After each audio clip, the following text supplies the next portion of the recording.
Hello, and thank you for joining me. If you're attending this webinar, I'm assuming you are, or you know someone who is in one of these two groups.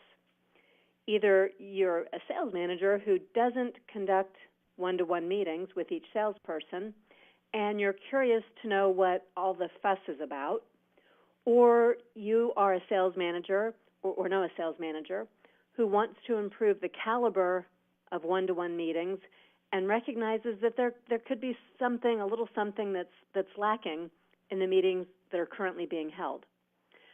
I'll be covering the gamut, what these meetings are, what they could be, why they exist, and how to maximize every single minute of a one-to-one meeting with salespeople so everybody benefits.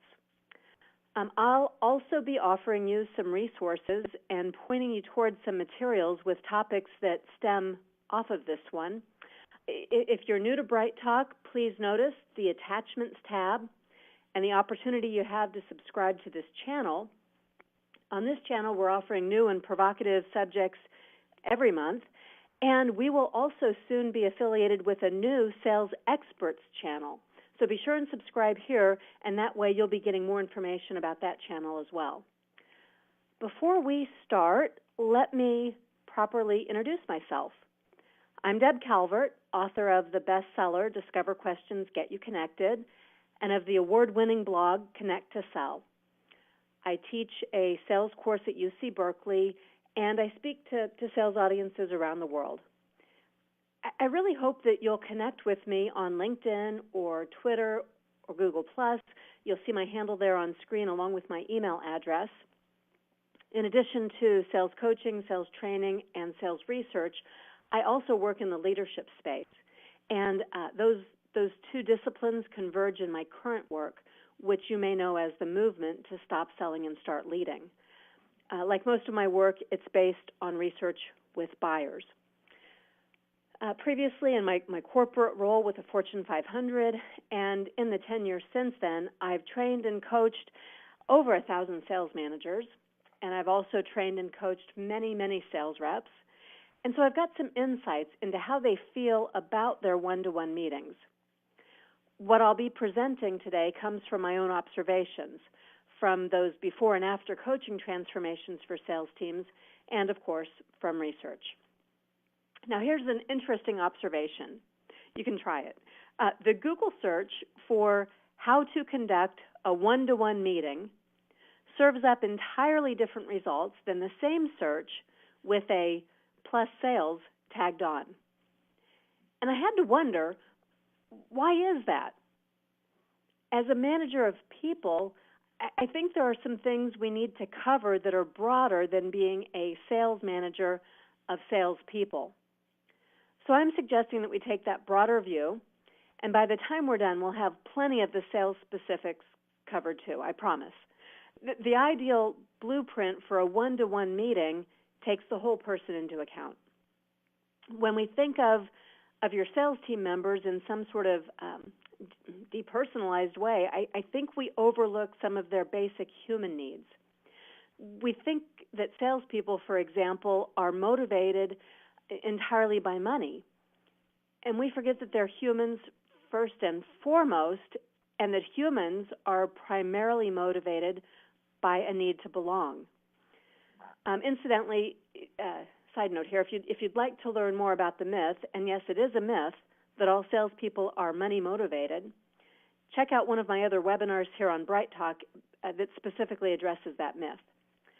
Okay, so we do all these things for sales enablement when we think of our team members as closers or as some other function or title or the job itself. And I do think it's equally important to put time and effort toward people enablement. So there are two parts of the meeting, the needs. There's the needs of the salesperson and there's the need of the person. We're going to talk a little bit more about that second half today. We're going to start there. But let me also point out that likewise, there are two parts of your job. There's the sales part and there's the manager part. Functionally, the sales part, that has you checking the dashboard, revising the budget, setting the quota, reviewing the pipeline, driving revenue production. all of that, that's the sales part of your job, and obviously it's very important. But what if you could do a little less of that, and instead you could do a little more of this, a little more of the manager part of your job, the part you have in common with all types of managers in all functions, the people-building part that, by the way, would also expand the capacity of your salespeople and ultimately lead to more sales. See, that generic manager part, it tends to get a little less focus than the sales part of a sales manager's job. And I think that's a little unfortunate. Let me explain why. This research that I'm putting on screen for you now, this comes from Gallup. And they conduct this study year after year with people in all sorts of functions. And year after year, across all different kinds of functions, it remains very consistent. This absolutely applies to salespeople too. What you now see on screen are the top 4 reasons people leave their jobs. And what I like about this research is Gallup, they drill it down. They go deeper than the typical exit interview. Because you know what happens there. We ask, why are you leaving? And people say, because I found a better paying job. So we tend to think that people leave because we don't pay a competitive wage or the territory they serve doesn't have a lucrative enough commission opportunity, when in fact, what Gallup does is they take it a little bit deeper. They ask people, including salespeople who recently left their jobs, they ask this question. They ask, what was it that caused you to go looking for a job that paid more money? And the 5th most common response is, I needed to make more money. Those 4 responses on screen were all said more often than, I needed to make more money. And as you look at these 4 reasons that people leave, I'd like you to notice that they have one thing in common. That one thing is who is responsible for or capable of making these 4 things happen. And in all 4 cases, it's the manager. So this is where you have an opportunity to improve retention in your sales organization. And these are also people-building things that are best done in regular one-to-one meetings. With this in mind, let's take a look at the typical objectives for one-to-one meetings. Because I think the one-to-one meeting, it's often misunderstood. And that's why it ends up being less effective than it could be. For some, these are viewed as mini performance reviews. And if you've ever been on the receiving end of one of these, you know how discouraging and demotivating that can be. I had a boss once who was very regular with these mini performance reviews meetings, and for our sales team, they became known as the weekly beatdown. Maybe you're using your one-to-one meeting time instead to check up on the to-do list.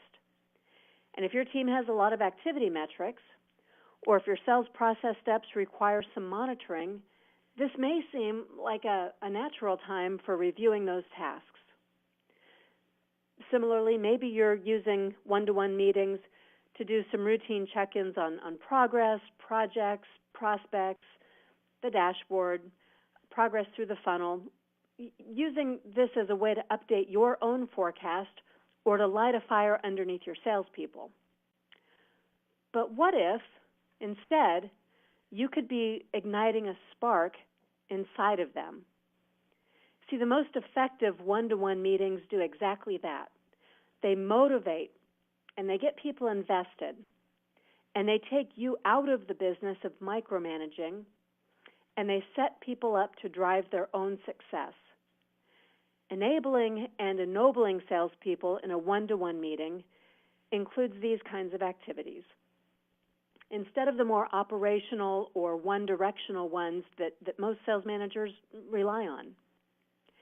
In my opinion, the primary purpose of the one-to-one meeting should be to recharge your sellers and equip them for success.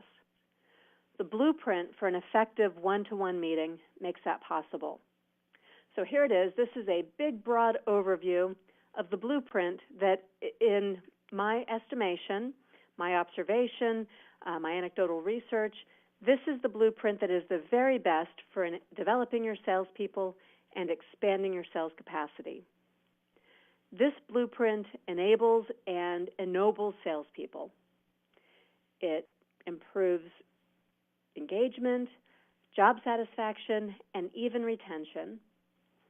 It helps people grow their commitment level and their capacity to do more and to do it better. And I will be covering those steps in depth. You got a sneak preview there a moment ago. This infographic, by the way, is available in the attachments that I mentioned.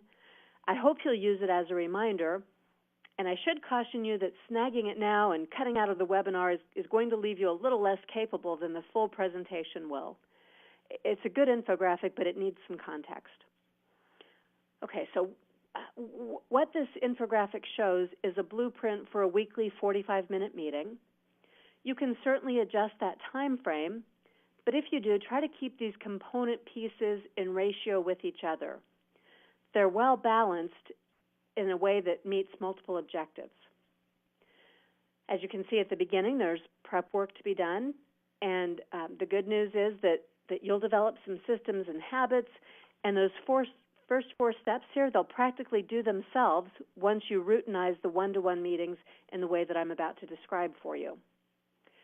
So let me break it down. We'll cover the prep work first in a little more detail that sets you up for success. It does start with your calendar and your genuine commitment. And I have to tell you, that's probably the most difficult thing to do out of everything that we'll talk about. But it matters. In fact, it matters a lot. Your calendar commitment is a powerful way of conveying to people that nothing else is more important to you than your time with them and for them. And having these on your calendar is really the only surefire way to connect regularly. So please keep in mind that people see meetings with their bosses as a really big deal. Imagine what it signals to them when these meetings are catch as catch can, or worse yet, when they're frequently rescheduled or canceled altogether. For you, that might be no big deal, but for them, it is a very big deal. In fact, it's a letdown. So get creative if you have to. I know sales managers who conduct these meetings at 7:30 a.m., some who use lunch hours this way, others who take daily walks each day with a different team member. There are no limits, and if you're committed, you will find a way to make this happen. And as you're preparing, this next step's a little bit easier, but it too requires commitment. During your one-to-one meetings, get away from your phone and away from your email. Don't even sneak a peek at your laptop. Devote this time to the salesperson who needs and wants your support. And it may sound a little bit old-fashioned, but this does have a profound impact on employees.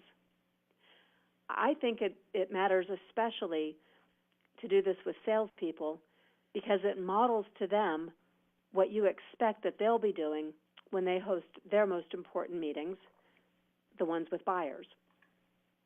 Now, I'll be talking more about this third piece as we progress because this is an activity that also happens during the one-to-one meeting. But your preparation is essential. Not every sales manager automatically knows how to coach or what being a sales coach really entails. So there's also a Bright Talk on this channel that will help you develop this critical skill. And I think the preparation you do for your one-to-one meetings can take as little as 2 to 3 minutes once you get the hang of it. But you'll want to know how to be a coach, and you'll also want to clear your mind and zero in on the most important topics for the development of your salesperson. And then finally, one last aspect of preparation, and this one could require a paradigm shift for some. You'll want to think of this meeting time as one for collaboration and brainstorming and being on equal footing. It's much too much work to prepare for every single one of these one-to-one meetings if you'll be the one generating ideas and insights for every single one of them. Instead, I suggest that you not even go there. Instead, go into the meeting with an open mind and a readiness to listen and co-create solutions and ideas. And here's what makes all of that possible. You will be giving your salespeople a framework for the meeting, and each one of them will always do the prep work, all the prep work. And this is a beautiful thing, because then each salesperson will come prepared to lead their own meeting with you. You'll provide the framework of things you expect to have discussed in each meeting, and that framework won't change. Your expectations for the salespeople to prepare within this framework will not change. All that changes meeting to meeting are the specifics. On screen, you've got some simple suggestions. This is from a sales manager, by the way, at a very successful startup. And he's been doing this, exactly what you see on screen, for nearly a year. He meets every other week for an hour with each salesperson. So the way it works is that they're rotating weeks. He has a team of 6, so he has 3 meetings each week. He meets from 8 to 9 o'clock every Monday, Wednesday, Friday. And so over the course of 2 weeks, he covers each one of his salespeople one time.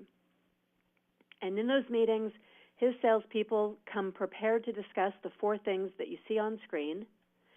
As we get a little deeper into the blueprint, you'll see the significance of each of these topics, by the way.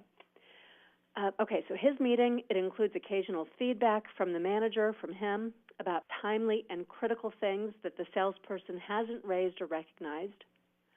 But more often, he's giving that feedback more promptly outside those meetings.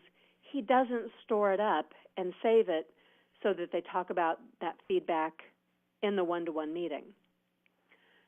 You'll notice that there are no reports, no dashboards, no account updates, no other operational items in this agenda. All of that, including the feedback, all of that is happening throughout the week, and then it doesn't take a single minute more than is absolutely essential in the one-to-one.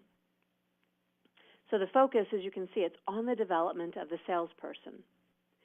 And the salesperson is given responsibility for identifying those areas of development that are needed.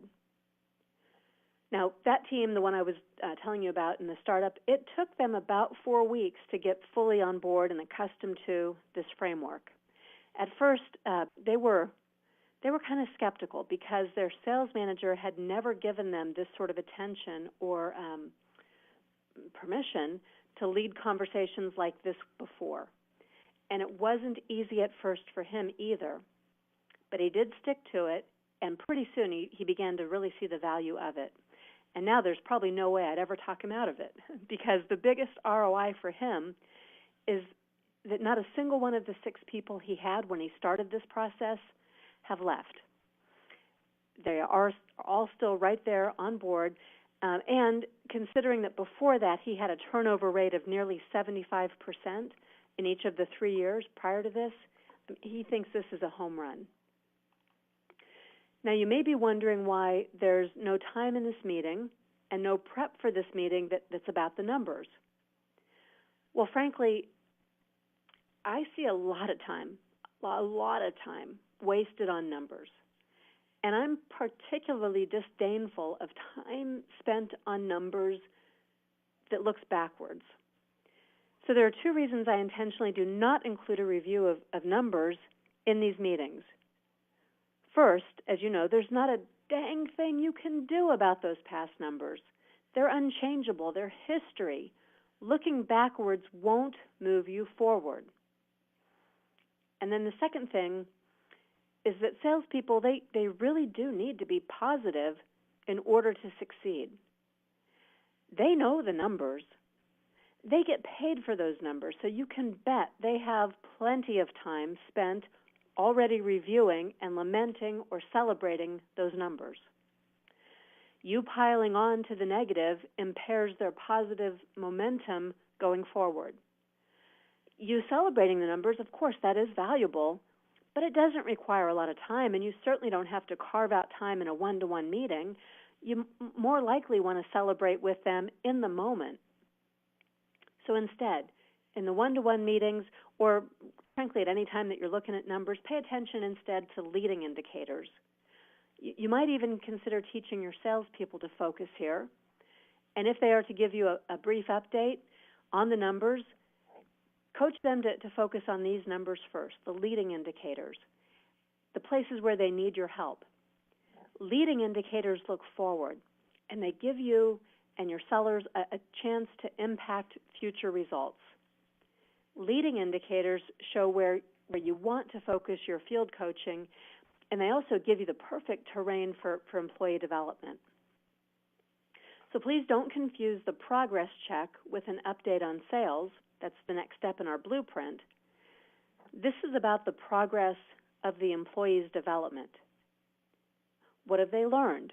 What mistakes have they made that can be turned into learning opportunities? What did they commit to working on in the last meeting? And how are they doing? How are they coming along in their progress toward that development? Taking time to talk about development is the very best way to get growth and development.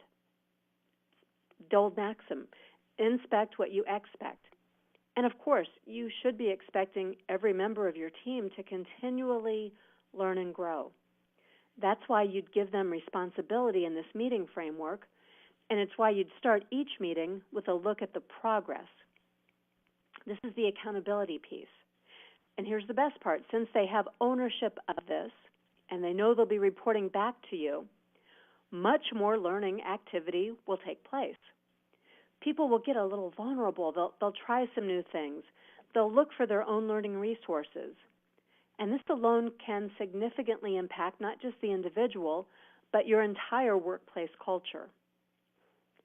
So you'll open up your meeting by glancing at your notes from the last one and simply saying something like, I'm eager to hear about the steps you committed to last week for learning more about invalidating objections.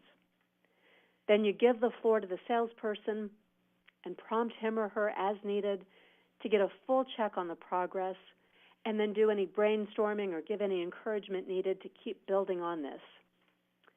In essence, your role in the one-to-one meeting is more like that of a facilitator or a coach, and less like that of a manager. Now, we've mentioned coaching, so let's segue here just to take a quick look at coaching, because as you know, coaching pays huge dividends. I probably ought to let you know that there's another Bright Talk out there, a previous Bright Talk, that will teach you a lot more about how to coach and to promote the need to coach. So your one-to-one meeting, your time here, conducted as described on the previous slide in the blueprint, that also counts as coaching. So you want to get to the benchmarks that you see on screen, and your one-to-one time will help you get there. This is from the Sales Executive Council. In the Sales Executive Council's research, the measure was the amount of time a sales manager doing quality and bona fide sales coaching activities. Okay, so these amounts of time then were correlated with the team's percent to goal. The number of hours defined as low, that was 20 hours or less per month spread across the entire sales team. The average was 23 hours, and the high was 35 or more hours per month. That's the sales manager's time, 35 hours of the sales manager's time spread across the entire sales team. And that was the optimum, 35 hours per manager per month. For a strong team, that exceeds this amount, the 35 hours. They ended up exceeding goal by 7%. So a sales manager would spend about 35 hours per month on pure sales coaching activities to achieve these higher sales results. In that study, by the way, this was a study with managers who had a span of control with 6 to 12 sellers. So 35 coaching hours in field or on the phone or in these kinds of development meetings, one-to-one with sellers, as opposed to time that was more around the metrics, the numbers, the reports. And what a difference. I mean, just think of it this way, a huge difference that 15 hours a month can make. And if you want to break it down, 35 hours is less than 2 hours per day, less than 10 hours per week, So we could say that ought to be roughly about 20 to 25% of your time on the job. And you'll fold these one-to-one meetings right into that 20 to 25% of your time on the job. Let me show you one more bit of research that will help you make the case for coaching during your one-to-one meetings. This one comes from a 2016 study done by MHI in their Global Sales Best Practices study that they do annually. As you can see here, the higher performing sales organizations are reporting more sales management time being dedicated to sales coaching. Interestingly, that recent research from CSO Insights 2015, they also have something, the Sales Management Optimization Study, that affirms what we're seeing on both of these slides. So it's a compelling case, and it's certainly something to consider. If you'd like more about this research or more about what it looks like to be a sales coach, don't forget to take a look at that presentation on this channel about sales coaching. But somehow factor it in and know that it goes side by side. You get double benefit if your one-to-one time is around operating as a coach. Along with that, you'll be offering some feedback, and your feedback as a coach will relate to development, the development of your sales reps. So you're coaching for development. And let me just give you some guidelines then for some effective feedback so your time is well spent. When you are giving feedback, make sure that you're giving it as often as possible in the moment. Don't save it all up for these one-to-one meetings. And when you give feedback inside or outside of these meetings, try to avoid making it be power position kinds of feedback. When you're behind the desk and it's in your office and your salesperson is on the other side of the desk, that's a positional power kind of feedback, and it carries an extra weight when it comes that way. But when feedback is about development, about you helping someone, supporting someone, then it's more likely to be that you're side by side. You're walking together. You're on the same side of a round table, for example. Think about what you're signaling as you set yourself up positionally. Your feedback should focus not on the person. This isn't criticism of the individual. It is feedback about a particular issue or something that you've observed, something objective, and so it stays narrowly focused. And please try to avoid all blame or shame statements. They don't serve anyone well. To avoid that, you're going to keep your feedback candid, objective, and very much narrowly focused on what you have observed. And you're going to let them know that this is all about, the reason you're giving the feedback is so that they can become stronger in the work that they do, that you're supporting them in continuing to work toward their own goals for development. Here's a model that can make this easier for you. It's the 3W feedback model from People First Productivity Solutions. And this is really simple. It takes your feedback and makes it 3 easy steps. The first step is to repeat your observation, to state the specifics of what you're seeing, to say what it is that you're giving feedback about. And it's got to be very specific in order to be objective. It is not about the individual, it's about the situation. Once you have stated what it is that you've observed, you'll come right behind that by stating why it matters. See, we can all, as humans, we can all make changes more readily when we understand the impact. So you just want to describe why it is that you're pointing this out to the salesperson. And after you've described the impact, you'll wrap this up by stating the alternate way that you'd like to see something done. You might even engage them in planning for that alternate way. By the way, this model works with constructive. Maybe we ought to just call it what it feels like to the salesperson. This works with negative feedback just as well as it does with positive feedback. With constructive or negative feedback, it helps people to not feel defensive, and it helps them to understand why you're giving them the feedback. Here's an example. As you listen to this example, notice the 3 steps, the what, the why, and the way. Maybe you would say to someone, I noticed that your follow-ups with your accounts are often lagging. You're telling them that you'll get a proposal back in 2 days, but in these 3 examples, I've noticed it's taken more than a week to get that proposal back. The impact of that is that I think you're losing credibility. You're not delivering what you have promised in a timely manner. And as a result, your customers, your prospects have checked out. They've moved on. They are not nearly as excited to hear these proposals as they were when you had the initial needs assessment meeting with them. So what I'd like to see you doing differently is sticking to the commitment. If you can't deliver it in 2 days, don't say 2 days. But as often as possible, remember that the urgency and their interest is greatest in a quick turnaround. So as often as possible, do stick to those shorter time frames and let me know what you need from me so we can make that happen. So here your support is evident. You're giving people the specifics so they know what it is you're responding to, and you're keeping this very neutral because the impact tells them why this matters, and your support is clear. Let me also give you an example of a positive. This does work when you're giving positive feedback too, and it would sound very much the same. Again, look for the ways that this comes across. You might say something like, hey, I noticed that you asked some fantastic questions in the needs assessments that we've been in field with today. I think the power of those questions was really evident because if you'll notice, your customers leaned forward. They began to give you much longer answers. You got the detail you need to really go back and put together a fantastic solution. And I can't wait to see you doing more of that and having greater outcomes, more people who are advancing through the sale more quickly because of the work that you're doing in that needs assessment.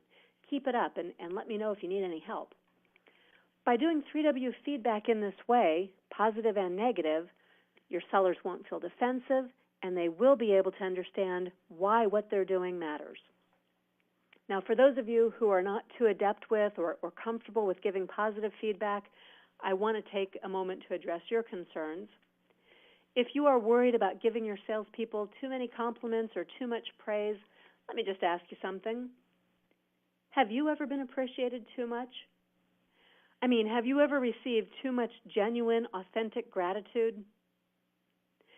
It's pretty unlikely that you will ever go too far with positive feedback, so long as you really mean what you say when you thank someone or otherwise recognize your salespeople.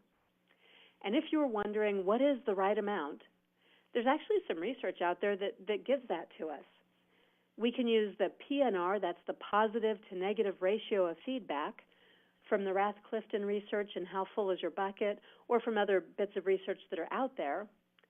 PNR stands for positive to negative ratio of feedback, and the right number is 3-to-1. In other words, for every constructive or negative piece of feedback that you need to give, in order to stay enthusiastic, encouraged, positive, confident, people need to hear in the workplace, they need to hear 3 affirmations or encouragements from you. Just for fun, you might also like to know that the ratio in your personal life is not the same as it is in your professional life. The closer you are to your salespeople, the closer you are to the people in your personal life, the more positives they need in relation to the number of negatives that they hear. That PNR at home, for example, is thought to be more like 5-to-1. And that's because the weight of your words matters most to the people who are closest to you. So look for ways to call out those positives, and don't be worried about going overboard. If you are authentic, it's pretty hard to go overboard with positive feedback. Positive or constructive, you'll want to be constructive and candid. Your candor, whether it's positive or negative, in these one-to-one meetings is really important. Don't waste time beating around the bush. If you've got something that you need to point out, do it. If you are minimizing or apologizing, you're taking away from what you're about to say. And if it's important enough to say, just say it. Don't try to protect people from the truth. All you're really doing is delaying the inevitable when somebody else is going to have to talk to them, and it's going to be much worse than if you had done it and headed them off at the pass and gotten them back on track sooner. There is no need to blame or to shame. Keep it objective. Be candid. Be objective. Don't use superlatives. There's no such thing as always and never. But just stick to the course. Be candid. Your objective here is to help people. And if you are candid, you'll be much more supportive than if you otherwise are ignoring or trying to protect your own feelings and your own discomfort. Now, with all of this, there's another component piece. Unlike sales enablement, people enablement is about removing barriers, both the real ones and the perceived ones, so that your salespeople won't feel stuck. There's something very interesting that will happen in this part of your meeting over time. You'll notice that in the current blueprint, a full 1/3 of the time is allocated here to enablement. That's 15 out of the 45 minutes in this example. And at first, you're going to need every second of that time. But over the course of a few months, 3 things will occur. I guarantee it. First, you'll actually remove some barriers that otherwise you wouldn't have even known about. And second, because you're listening and you're enabling your salespeople to bring these concerns to you, the perceived magnitude of the barriers will diminish in their minds. You know, we all feel like problems are bigger when we feel like we have to handle them alone. And then finally, as your salespeople feel more enabled, they're also going to feel more confident and more capable.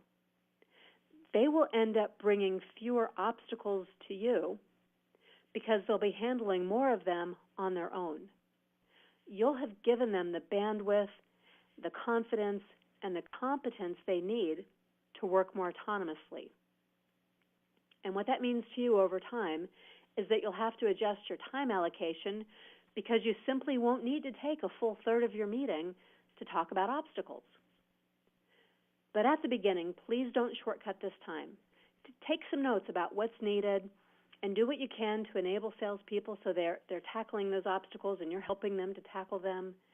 I'm not suggesting that you take on all the work of fixing things. On the contrary, what you're going to do is you'll coach the salesperson on how they can work through these barriers. And of course, you'll open the doors and you'll make the inroads where you are absolutely needed too. Because there was prep work before the meeting and brainstorming when the progress check was made, this is a brief portion of the meeting, the action planning. And again, it's directed by the salesperson. You may have some suggestions here, but try not to be too directive because you want the salesperson to own every one of those action items. You'll be basically endorsing the action items instead of assigning them. Be sure to keep the action items small enough that they can be reported on and you can actually see some progress in the next meeting. That might mean that you are helping to break down the big, hairy, audacious goals into manageable chunks. You want to see progress and success every time you meet, and you want the salesperson to feel those victories of having progress and success to report every time you meet. So don't let this get oversized. Now remember, at the very beginning, I said it's important for people to feel a sense of belonging. All of us, we crave a sense of belonging. And salespeople are people first and professionals later. So don't make your one-to-one meetings clinical. Make them individual, even personal, as you empathize and you show genuine interest in the human being that you're meeting with. Small talk won't get you there. There aren't separate minutes in this meeting that are blocked out for this step because it ought to be embedded every step of the way. Your opportunity here is to ennoble your team members. That word ennoble, that means to make someone feel important, worthy, or noble. And if you're only looking at the numbers, you're taking away from the person who produced them. Focus first on the person and what makes him or her tick. Ask questions. These are coaching questions like, tell me more about why you want to learn about our production facilities. Whatever they're telling you as their development goal, you're ennobling them when you lend credence to that by probing it, by trying to understand the motivations behind it. And when you ask these kinds of questions, you'll begin to see what it is that people value, what they aspire to do, and how they think. Connecting and caring really counts. And I know that because it's the business that we're in, building organizational strength by putting people first. And I know it because it's what I observe, and it's what I hear from sales reps over and over again. So let's wrap up with a recap of some important reminders. Your sellers are going to prepare for these meetings. You'll give them the framework so the topics are always the same and the flow of the meeting is always the same. You'll dedicate time, and you'll honor that time that you're giving to your salespeople. You'll keep the meeting time periodic, every week, every 2 weeks, whatever it might be, but it will be consistent and it will be protected on your own calendar. You'll be committed to it. The meeting will be distraction-free. You will not let it become something that's interruptible. You'll get outside of the office if necessary. You'll do whatever it takes so that each person you're meeting with understands that that is their time with you and that you view that time as precious. You'll sit on the same side of the desk or table so you take all the power positioning out of it. You'll try not to let the meeting get hijacked by reactive or operational issues. This is about the development of the individual you're meeting with. And you'll make that meeting highly interactive. In fact, you'll do less of the talking and more of the listening and question asking in the meeting. Now, I know some of you may be thinking that you don't have time to do this. And if so, well, that probably means that your time is somewhat misallocated. So let me make 2 more suggestions. First, we have a Bright Talk on sales enablement, and it tackles some of the things that would free up your time. And also, I've given you an attachment here that's the manager stop, go, and yield wheel. There's an article that goes along with that and a reference graphic. All of that's linked in the attachment. And that's meant to help you to carve out the time that is most valuable in the work that you do. I would not be advising this if there wasn't real, measurable merit in it.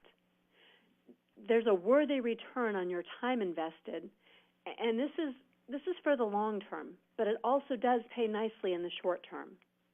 You are a sales manager, and I get that, and I get that your job is about driving sales. Every single thing I've described in this webinar will help you drive sales, and it will help you manage people and develop people so that they can help you drive more sales in the future, long term. In closing, let me just remind you to check out all those attachments and the other Bright Talks that I've mentioned. As always, if you have any questions, you can contact me directly. There's a place on the People First PS website, in fact, where you can book time for a call with me if you'd like, or you can email me. If you're looking for a coach or for sales management or salesperson training, let's talk. I'm Deb Calvert. My company is People First Productivity Solutions, and we'll help you become more productive by putting your people first in whatever way you and your organization need to make that happen. Address. In addition to sales coaching, sales training, and sales research, I also work in the leadership space, and those 2 disciplines converge in my current work, which you may know as the movement to stop selling and start leading. Like most of my work, it's based on research with buyers. Previously, in my corporate role with the Fortune 500, and in the 10 years since then, I've trained and coached over 1,000 sales managers, and I've also trained and coached many, many sales reps. And so I've got some insights into how they feel about their one-to-one meetings. What I'll be presenting today comes from my own observations, from those before and after coaching transformations for sales teams, and, of course, from research. Now, here's an interesting observation. You can try it. The Google search for how to bring you towards some materials with topics that stem off of this one. If you're new to Bright Talk, please notice the Attachments tab and the opportunity you have to subscribe to this channel. On this channel, we're offering new and provocative subjects every month, and we will also soon be affiliated with a new Sales Experts channel. So be sure and subscribe here, and that way you'll be getting more information about that channel as well. Before we start, let me properly introduce myself. I'm Deb Calvert, author of the bestseller Discover Questions, Get You Connected, and of the award-winning blog Connect to Sell. I teach a sales course at UC Berkeley, and I speak to sales audiences around the world. I really hope that you'll connect with me on LinkedIn or Twitter or Google+. You'll see my handle there on screen along with my email. First and foremost, and that humans are primarily motivated by a need to belong. Incidentally, side note here, if you'd like to learn more about the myth, and yes, it is a myth, that all salespeople are money motivated, check out one of my other webinars here on Bright Talk that specifically addresses that myth. Okay, so we do all these things for sales enablement when we think of our team members as closers or as some other function or title or the job itself. And I do think it's equally important to put time and effort toward people enablement. So there are two parts of the meeting, the needs. There's the needs of the salesperson and there's the need of the person. We're going to talk a little bit more about that second half today. We're going to start there. But let me also point out that likewise, there are to conduct a one-to-one meeting serves up entirely different results than the same search with a plus sales tagged on. And I had to wonder, why is that? As a manager of people, I think there are some things we need to cover that are broader than being a sales manager of salespeople. So I'm suggesting that we take that broader view, and by the time we're done, we'll have plenty of the sales specifics covered too, I promise. The ideal blueprint for a one-to-one meeting takes the whole person into account. When we think of your sales team members in some sort of depersonalized way, I think we overlook some of their basic human needs. We think that salespeople, for example, are motivated entirely by money, and we forget that they're humans. Hello, and thank you for joining me. If you're attending this webinar, I'm assuming you are, or you know someone who is in one of these two groups. Either you're a sales manager who doesn't conduct one-to-one meetings with each salesperson, and you're curious to know what all the fuss is about, or you are a sales manager or know a sales manager who wants to improve the caliber of one-to-one meetings and recognizes that there could be something, a little something that's lacking in the meetings that are currently being held. I'll be covering the gamut, what these meetings are, what they could be, why they exist, and how to maximize every single minute of a one-to-one meeting with salespeople so everybody benefits. I'll also be offering you some resources and pointing